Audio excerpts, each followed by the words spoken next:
this out. And let me retweet it. Let me pull up the chat real quick. I don't think I have to explain how things work to you. I'm ready for whatever you guys ask me.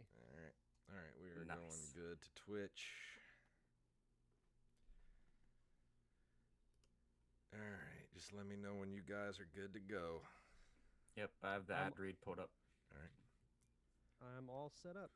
Ooh, yeah. Ooh, clip that. Nice. All right, you ready, Jacob? Yep, let me try to read this. All right, 3, 2, 1. Aquarius is a three-person business with nearly 30 years of entertainment experience between them being local musician Zachary Perkins, local comedian Patty Dwyer, and local videographer/musician Dalton Roan, aka Daltenius. If you need help getting that song radio ready, getting the music video done, putting on the retelling of Othello for your sister's gender reveal party, they're here to help guide you and construct the pathway you need to put those ideas into real life. On Sunday, June 27th at the District Green on Howard and Biloxi, you'll find Zach and Patty hosting their monthly open mic comedy and music event. This month, they will have guest hosts comedian Craig Williams and Katya. Be sure to not only follow Aquarius on Facebook and Instagram, but also Zachary Perkins to stay in the know on his upcoming album Inertia. Daltenius is dropping his second music video, and of course, Patty Dwyer for her upcoming features and showcases. This episode is also brought to you by that dirty motherfucker BJ DeBlow. He knows what he did. He was going to start his own podcast, but he was too chicken shit. Let's start the episode. I started the music too early. You faked me out.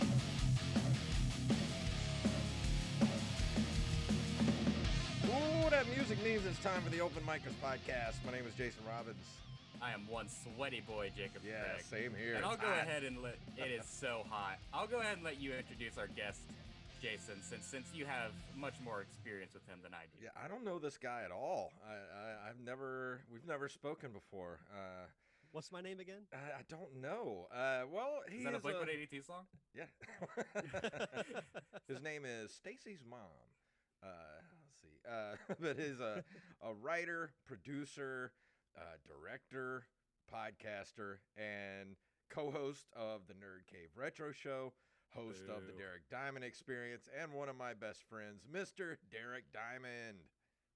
How's it going, guys? Thank you so much for having me. I've enjoyed what you guys have been doing on your show, so glad to be a part of it. So, Absolutely. So how have you been? How's the podcasting life these days? Well, it's been a little bit more challenging just because of my work situation, but still doing Nerd Cave Retro when I can, still doing the Derek Diamond Experience when I can. So it's made it, in a way, it's kind of forced me to improve the way I schedule things, which is probably a good thing in the long run, but making it work how I can. But it's still been fun. I've had a lot of good guests on the last few weeks, so it's been a lot of fun. Yeah, I was going to say, anybody that listens to this show will definitely like Derek's show, The Derek Diamond Experience, because it's sort of like this show, only way better. Because I don't know about that. Derek's way more professional and talks to, all kinds. Like, he's had so many professional people in the film industry on the Derek Diamond Experience that I can't even imagine like all the people you've talked to over the years. How long have you been doing that show? So I started the Derek Diamond Experience in March of 2014. So a little over 7 years. And funny trivia note, and Jason, I don't even know if you know this, you were actually the first person I had on my show that I didn't know personally at the time. That was like, because I had heard you on the Pop Culture Palette, and I thought you had an interesting backstory with your music career and everything. Yeah. So who would know that conversation would turn into us becoming as good of friends as we are, and now doing our own show together. It's weird to think Derek Diamond Experience has been going on for 7 years. Like, I think about it now, and like Nerd Cave Retro has been going on 5 years at this point. Way too long. So long. And like, dude, that's this time that's of the an year. interesting point. I usually Derek has to take some time off because of his work schedule with the Blue Wahoos, and usually I have special guests come in to co-host with me. And normally it's Wally, and I don't think I'll ever ask Jacob to be on that show. Why? I retro game, bro. You're not even old enough to be retro yourself, kid. I'm about the age of a PS2. PS2 just got aged in, I think. He does have a point there. Yeah, true. Yeah, I guess. Bring him on to review a PS2 game. Exactly. What that would be your first PS2 game you ever reviewed, wouldn't it? I think so. I don't know if we have reviewed a PS2, like one that's known for being a PS2 game at least. So we haven't really got into the PS2 and Xbox genre yet, which is crazy because in November is going to be the 20-year anniversary of the original Halo. Oh, wow. You guys have to do the original Halo. Yeah. Yeah. Because I've got some fun stories to tell just from playing Halo, because I think I was a sophomore in high school when Halo came out, and that's what we did Friday and Saturday nights. We'd go over to a friend's house, have LAN parties, have like 4 TVs, 4 Xboxes. The amount of pizza and Mountain Dew Code Red that I consumed during that time was staggering. I don't think it, Jacob, have you ever experienced, like you're a young one, you're 21. Have you ever experienced a LAN party? I have actually. People don't realize that the LAN party, you have to be a little younger than me to have not experienced it because it kind of aged out after like Halo 3. Because you can still do LAN parties with Halo 3, and that's the game that I grew up with when I was maybe about anywhere from the range of 10 to 12. I would play Halo 3 with my brother and my 2 foster brothers, and we would have a LAN party here with the 4 of us. I think the last LAN party I had was the summer of 2008, and then after that, it was all online. After that, Yep. Yeah, by the time you get to about, I think, Halo Reach, the LAN party's kind of aged out. And Halo Reach is a good game as well. And I think, I think Reach is actually underrated when it comes to the Halo, because it has one of the best stories. It's very Rogue One-esque for those who have never played it. But, I think Halo 3 was the last game I remember doing, like, a physical LAN party. And it was funny enough, that was the game that inspired me to get Xbox Live because I was tired of getting my ass kicked in Halo all the time. So it forced me to get it so I could actually be somewhat competitive. I remember trying out Xbox Live on the original Xbox for Halo 2, and I can't remember if it worked well or really anything. I remember trying it, but I don't remember how hard it was to connect to servers and stuff like that. I mean, I imagine it was okay, but we were in that transition from dial up to cable internet, and then there was what was the other one, the DSL.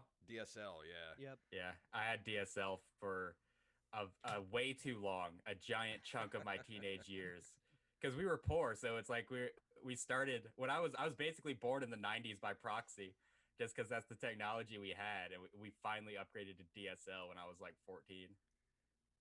Yeah, I think I got cable internet somewhere around 2002, 2003, somewhere around there. But really, I mean, at that time, there wasn't streaming or anything. It was strictly for, I had a computer, and even the computer I had at that time, like around 2003, 2004, it was like a Windows 95, like almost 10-year-old computer at that point. So it was like really slow and clunky. Whenever I think of Windows, I still think of that 95 open screen, like with the blue sky and the clouds in the background. Yeah. So iconic. But Jacob doesn't remember the struggle we had when we were younger, like trying to connect to AOL. You just remember the sound. I definitely had that. My internet still went through the phone for way too long, like much longer than it should have during my life. The worst part's when you're trying to download the latest picture of Christy. What was her name? The most downloaded woman on the internet at the time. What was her name? What was it? What was it?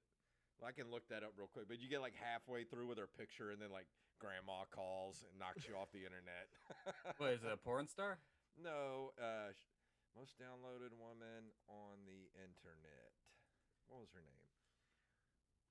Trisha Paytas? Hold on. That's a deep cut. So you guys know that meme that's been going around of Anakin and Padme from Attack of the Clones? Yeah. Yeah. There was one that had the Internet Explorer logo on it, and it had like the top third of it was the meme, and the bottom 2/3 was just a white screen. Yeah. I saw that. I saw Cindy that. Margolis. She still has a website too, cindymargolis.com. Why was she special? She was just hot. And She didn't even do porn? No, she did like bathing suit, like swimsuit pictures and Oh, stuff. she's like a Ah, swimsuit model. Yeah. Sports Illustrated, I Yeah. understand. Yeah, Oh, yeah, gotcha. But so I want to put something into perspective for our listeners. So 2014 is when the Derek Diamond experience started. In 2014, I was a freshman in high school, halfway through puberty. Like, that was so long ago. So when you started the Derek Diamond experience in 2014, did you ever think that you would be like talking to people as high up in the entertainment industry as you talk to now? Oh, absolutely not. No, I did it as a sense of, so I had been doing another show at that point for a little less than a year. And growing up, I was always fascinated by hearing celebrity stories, like mostly people who worked in the film industry, but others as well, like famous authors, musicians. But I was always fascinated with how they got to where they are.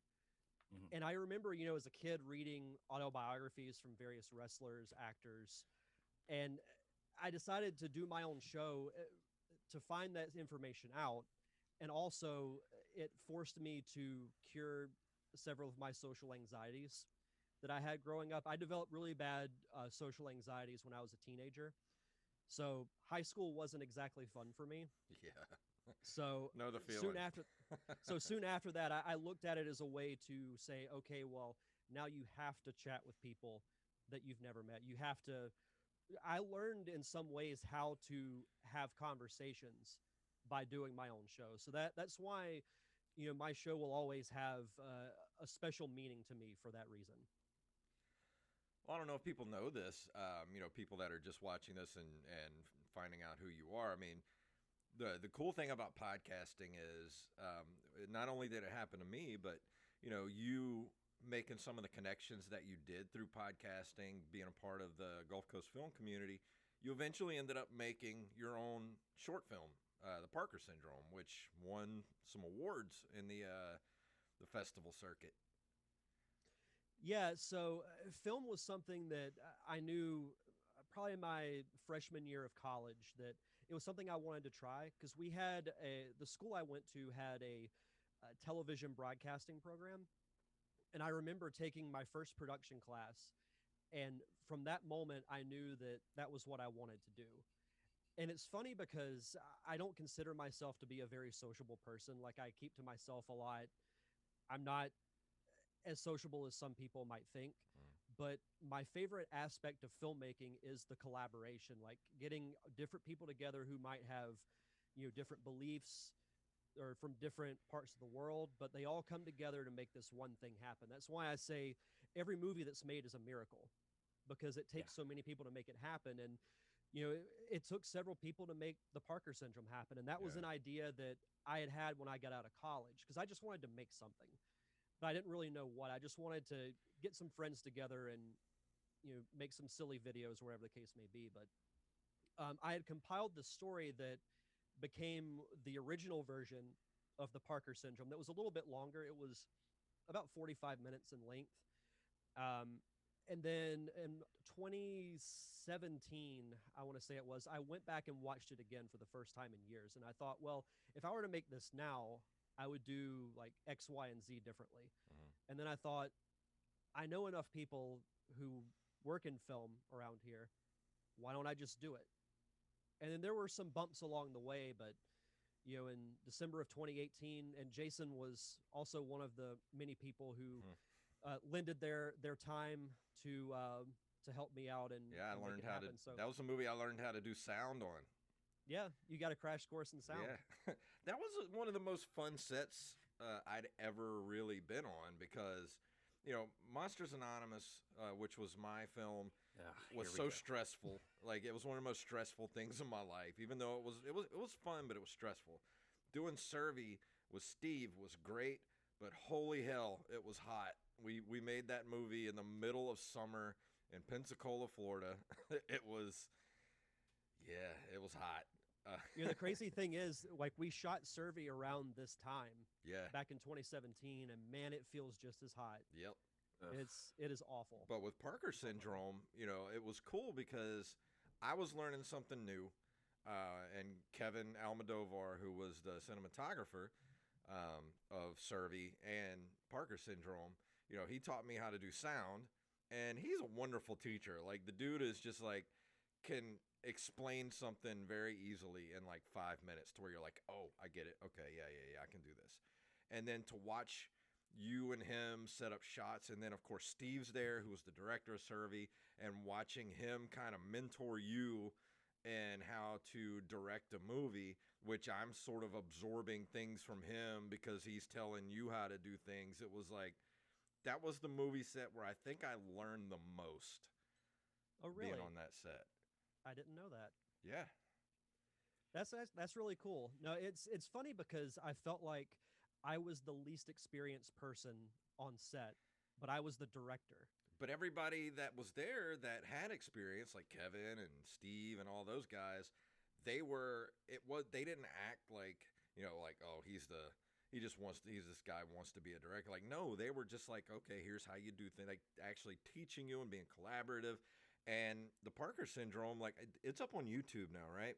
Mm-hmm. If you go watch it, the Parker syndrome, it has this one, which I thought you guys were nuts when you were going to do this shot. There's a party scene that's like a 5-minute shot there's no cuts. It's like everybody we had to just rehearse this thing like 50 times before we did it. Everybody had to be in certain spots, as the sound guy, I had to start in one place, move around, not make any noise, try to get into another spot, hide from the camera. And like all the stuff that went into that, making that 5-minute continuous shot was just nuts. I thought you guys were crazy, but you pulled it off. Yeah, I thought the same thing too. Well, I wish I had recorded the conversation because Kevin and I had talked on the phone a couple of days before the weekend of shooting, and I explained to him what I wanted to do. And I'll just say I wish I had recorded that phone call because he's like, "Are you sure?" And I'm like, "Yeah," because I had a backup plan in case, because I wanted to go through it a few times, and if it just wasn't working, we would have shot it in a different way. But Andrew, who played the Ethan character, who turns out to be the villain. Mm-hmm. Spoilers for those who haven't seen it yet. But he had to leave early to go to another audition. So we had to be done by a certain time. So I pulled Steve and Kevin aside, and we talked about what would be the best thing to do. And Kevin thought that he could make it work. So, and sure enough, he did. I mean, we did it. I think we did 7 takes of it. Yeah. I remember the sixth one was just about perfect, but I wanted to do it one more time just for safety. Mm-hmm. And we did it, and it was perfect. And I remember we even pulled it up on the monitor after it was over, so that all the cast could watch it. Yeah. And it was really cool to see. And it was nerve-wracking too, especially being like the sound guy, because I'm like, please don't let anything fuck up. Please. Yeah. Was that a shuffle? Press record. I heard a footstep. God damn it, Robbins. Press record. Make sure it's recorded. Because if we get through this whole thing and I look down and it's not recording, I'm literally going to slip my wrist right there in the kitchen. But look, 5-minute continuous shots. That's what wins awards. Yeah. Man. That's what it takes. And so you mentioned, going back and watching it, and now you would do things differently. Now, obviously, you've, progressed. You understand the industry a lot more. Have you had that itch to kind of, direct another movie, write another movie, make another film? So I have written another script, and I've been kind of working on it off and on really over the last, I'd say, year or so. And it's just about to the point of where I think it's good to go. There's a little bit I want to polish, especially with the ending. But I do hope to shoot it maybe sometime in the fall, or somewhere between probably September and the end of the year. So, yeah, I've definitely been getting the itch to do another short. Absolutely. I think that's something that all creative people go through is you start getting that itch. It's like, oh yeah, I gotta start doing this Yeah. again. It's been way too long since And I've actually it's shot something. it's sort of Yeah. like what I imagine. Like you know how women can have a I don't. baby, and then you would think, why would you ever want to go through that again? But there's some chemical in women's brains that make you forget all the bad stuff and make them Yeah, actually want to have another child. I think that's what happens when that's you called make crazy. a film because it's so stressful and just like makes you like you're on the verge of a panic attack for like at least a month while you're making a short film until it's done. And then you're like, this is the great, it's like that endorphin hit. It's just like, holy crap, it's done. It's here. I get to show it to the world. And then you're like, I can't wait to do this again. That was the most fun thing Yeah. ever. Yet you were just like a month ago, you were just like, I don't want to do this anymore. Yeah, it's definitely suffering versus the payoff Yeah. because you go through all that and at the end you're like, I have a baby. Yeah. And so it's worth it because you have the baby. Well, it's funny you mentioned the anxiety portion because I definitely did have that leading up to the weekend that we shot it. And even when we filmed the first scene, because I know we started late, and I was just, I had so much running through my mind. Like my mind was like a roller coaster. And I remember Steve telling me after that first day, he's like, I couldn't really tell. I was like, well, that's good because I know I definitely could. But no, Steve was a very invaluable help to me because I couldn't tell you the amount of hours that he spent helping me plan everything as far as like what we should film day one, what we should film day two, what scene should we film first, and so on and so forth. And it was really cool to see everybody come together to help me out, and even those who like my friend Zach drove like half an hour just for us to use his car Yeah. for one scene.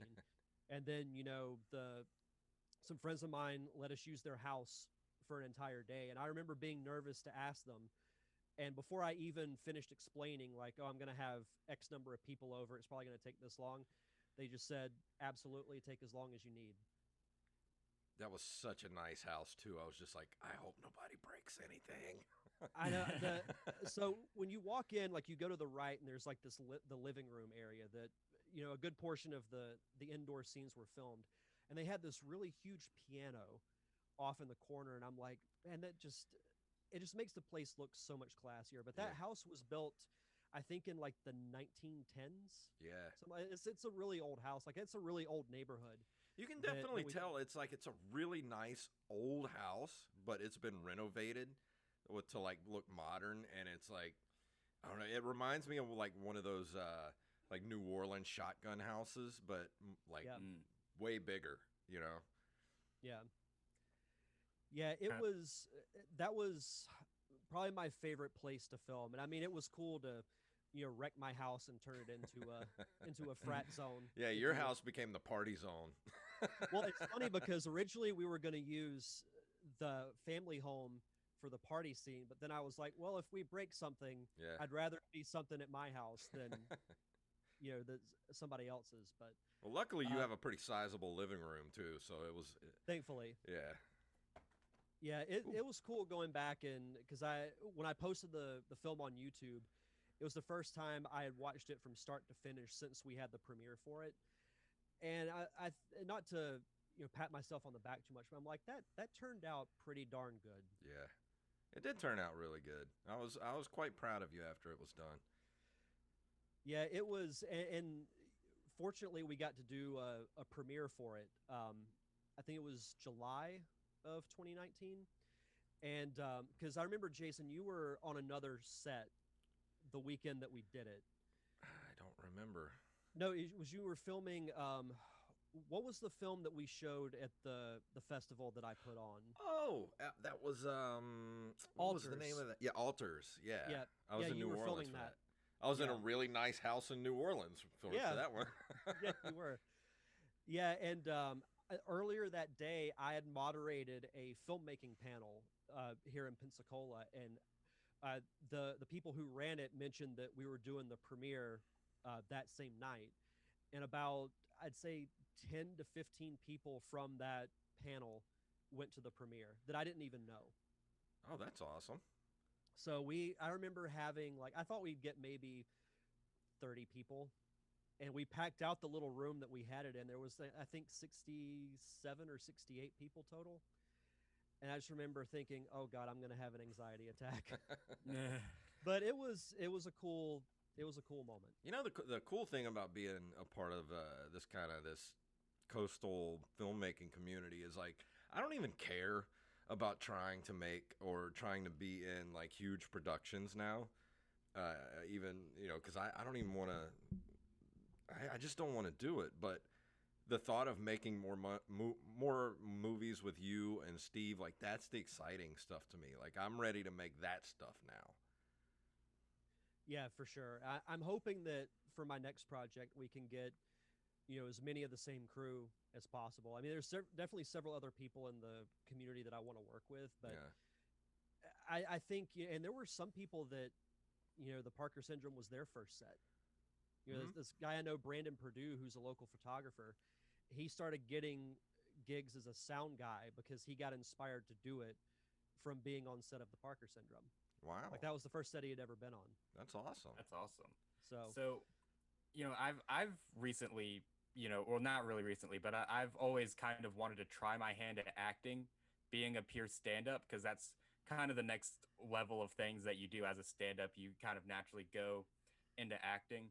So if there's anyone on this coastal scene that wants to get into like directing, writing, producing, acting, whatever, what would your advice to them be? Like, what should they go about to actually get into this sort of filmmaking community down here? well, on Facebook, there's a great page called the Emerald Coast Film Group. Mm. You can do anything from introduce yourself, you talk about what you do. There are also people who post, what they might need, whether it's a camera op, actors, extras.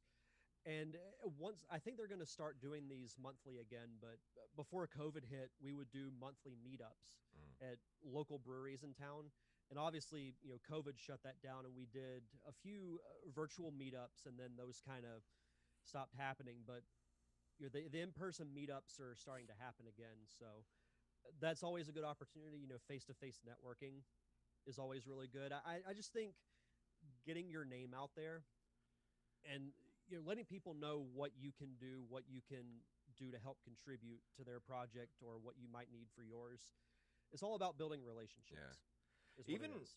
even if you just if you've never been on a set before, even if you get on there like on that page, just be like, hey, I've never been on a set, but I would really like to do something and learn some things. People are always willing to teach you how to do something.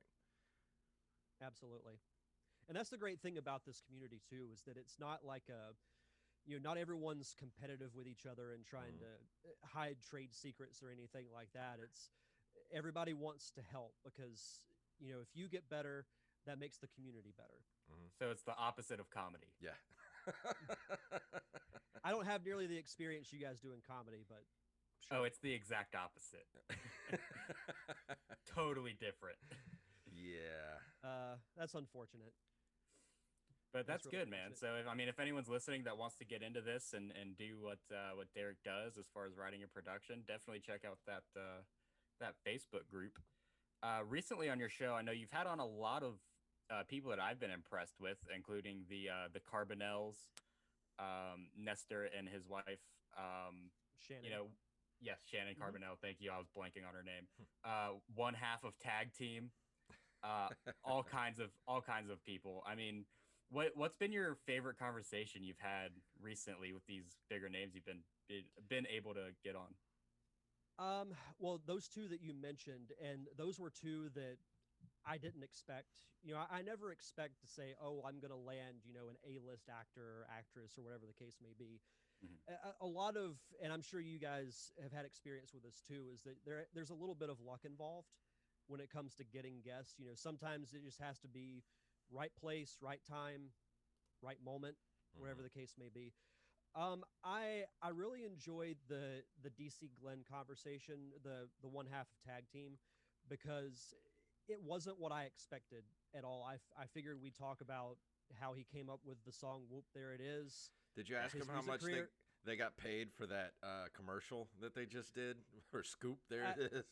I didn't ask how much he got paid, but he they were very hands-on. Like the two guys from tag team were very hands-on with what they did in making that commercial happen. Like they brought up some ideas. Like they had the idea to use the sprinkles, Mhm. and the director was like, "All right, they'll be on set tomorrow." And sure enough, they brought this giant thing of sprinkles for them to use at the end whenever they do the LeBron James like sprinkles.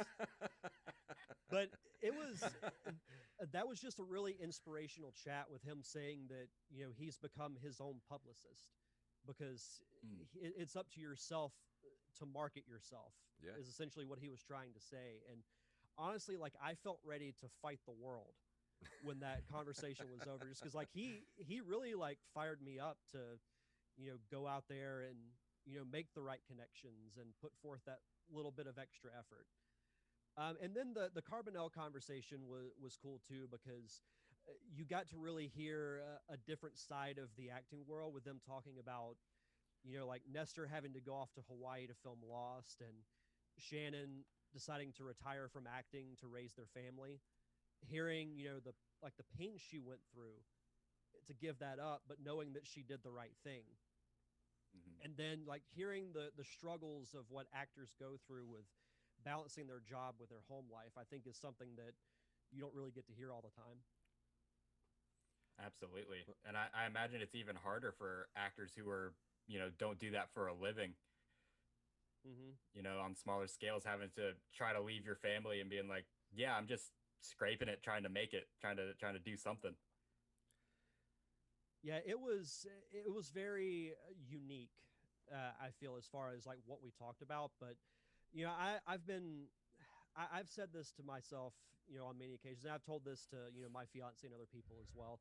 If for some reason I decided to retire my show, like I would look back and I would be so fortunate with the Mm. people that I've gotten to chat with Mhm. over the years, like people that I grew up, idolizing their work and thinking there's no way I'd ever get to have conversations with these people. Yeah. And I've been fortunate enough to do it. So I consider myself, very lucky in that sense. Not only that, but over on Nerd Cave Retro, you talked to somebody pretty cool not too long ago, but the voice of Bowser you Yeah, talked to not Kenny too long James. ago. Kenny James. Yeah, that was cool in the sense that when that opportunity came up, and I remember texting you, and I was like, "So I think I can interview the voice of Bowser for our show." And I think we were both like, "Let's not say anything," Yeah. and we just dropped it as a surprise for everybody, and Mhm. it was worth it because I remember in the Discord chat, everybody's like, "Oh my God, it's the voice of Bowser!" So that was a fun chat too, and I know there's some voice actors from several notable games coming up for Pensacon next year that hopefully we can get on, including the first voice of Princess Zelda. And now we need to get Charles Martinet on the show too, Yeah, because complete. We got to get him and then the voice of Peach so we can yeah, complete the Mario Trinity. hell yeah. Yeah. So we have just a little bit of time here left. We have about 6 minutes, I think, on the Zoom timer. Before we start wrapping everything up, we haven't actually talked about Nerd Cave Retro all that much, which has had not as long, not as much longevity as the Derek Diamond experience, but it's been around for a very long time. So, for both of you? What is it that about Nerd Cave Retro that makes you keep wanting to do it every week, and that makes people keep wanting to watch it every week? For Do me, you I want me mean, to go first, or go ahead? I just like talking with Derek. He's one of my best friends, and we that's how we kind of started our friendship, was talking about like retro game stuff. So when that show started, it was only supposed to be like a seasonal show. We were going to do it like 6 shows a season, like 6 shows in the winter, 6 shows in the summer. And then we did like the first episode and immediately got like hundreds of downloads. We were like, holy crap. This might be just like a one off thing. So let's see what happens. And we got to the second, third, fourth episode. We were still pulling those numbers. And we were like, we should just keep doing this like all the time. And here we are 5 years later, still doing it.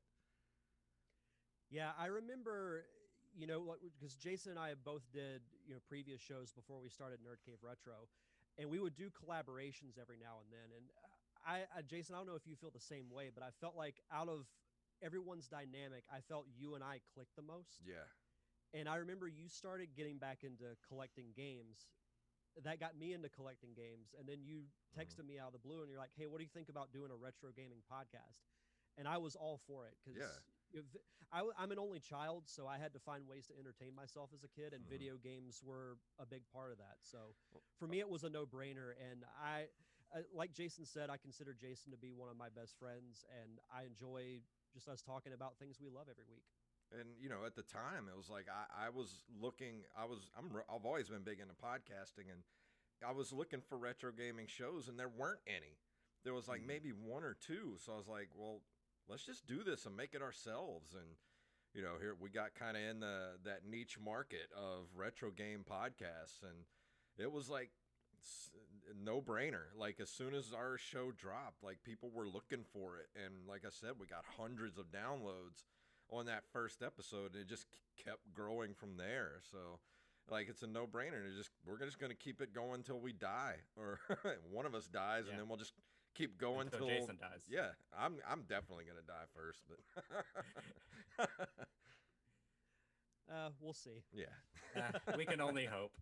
But yeah, we need to go ahead and start wrapping it up. And Derek, thanks for coming on the show, man. Thank you so this much, was buddy. a blast. Like I said, I've enjoyed what you guys have been doing with the show since it started, and had my fingers crossed that eventually I would be on it. So I appreciate the invite, and this was fun. Yeah, real quick before we go, Derek, you were one of the first people that we came to a consensus on to have as one of our first guests a year ago, and it just never happened.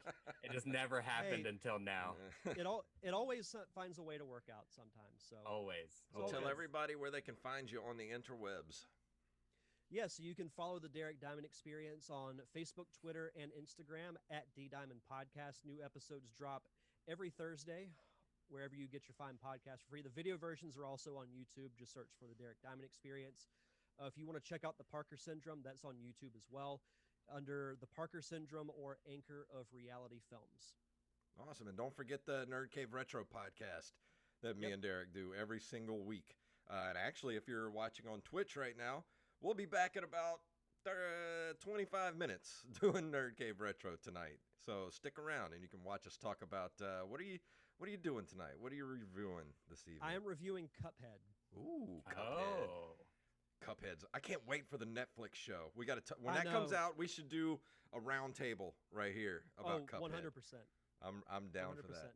But let's go ahead and get out of here. If you want to email us, you can email us at openmikerspodcast@gmail.com, at openmikers on Twitter and the Instagrams now. We're on the Instagram at openmikers, and of course Open Mikers Podcast on Facebook, OM Podcast for our Patreon, and tpublic.com/openmikerspodcast. Go get you a soup shirt, and we'll see you guys next Wednesday. That was fun. That was great. Right. And everybody That was fun. watching, come back in like 20 minutes or so, and we'll be doing Nerd Cave Retro. Good night, you guys. Yes, sir.